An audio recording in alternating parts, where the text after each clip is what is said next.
Idinawit ni mayoralty candidate na si Kerwin Espinosa na Alvera Leyte, ito si Congressman Richard Gomez, na di umano'y sangkot daw sa kanyang nangyaring pagtangka sa kanyang buhay, ngunit ito ay nakaligtas lamang itong mga nakarang araw. Nakasama nga di umano ang pamilya ni Lucy Torres.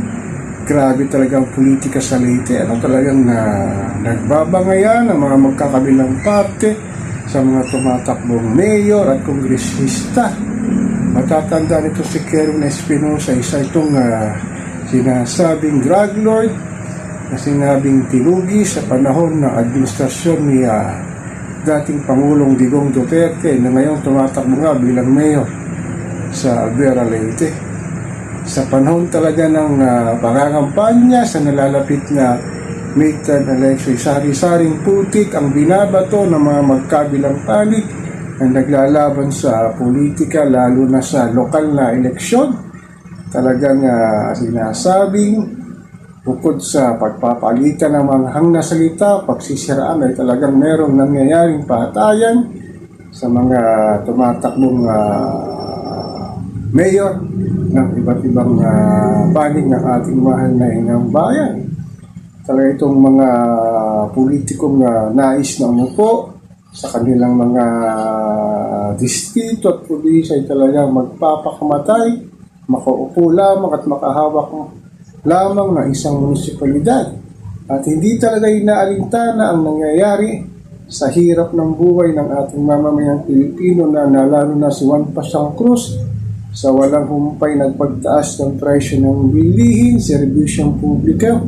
Itong mga kandidato talaga para lamang sa sarili nilang kapakanan ang kanilang inintindi at hindi para sa kanilang nasasakupan. Itong nangyari kay Kerwin Espinosa ay wake-up call sana sa ating mga kapulisan at ang ating COMELEC na maging mapagmatsyag, lalo na doon sa mga hotspot na maaring magkaroon pa ng sinasabing patayan habang papalapit ang eleksyon ngayong Mayo 12. So sana tayong mga Pilipino ay magkaisa na talaga pumili ng karapat-dapat ay iboboto sa darating na halalan, mapanasyonal at lokal na iboto natin ang taong magbibigay ng magandang kinabukasan para sa ating mahal na inang bayan, at hindi lamang sa kanilang sariling interes ang kanilang inaatubak o iniintindi. Sana ay bumoto tayo talaga ng karapat-dapat na gagawa ng magandang batas para sa ikaunlad ng ating mahal na inang bayan. So ako po si Papa Ken, patuloy po akong magmimiron, magmamatsyang dito sa pang-araw-araw na kaganapan at buhay natin dito sa ating mahal na inang bayan.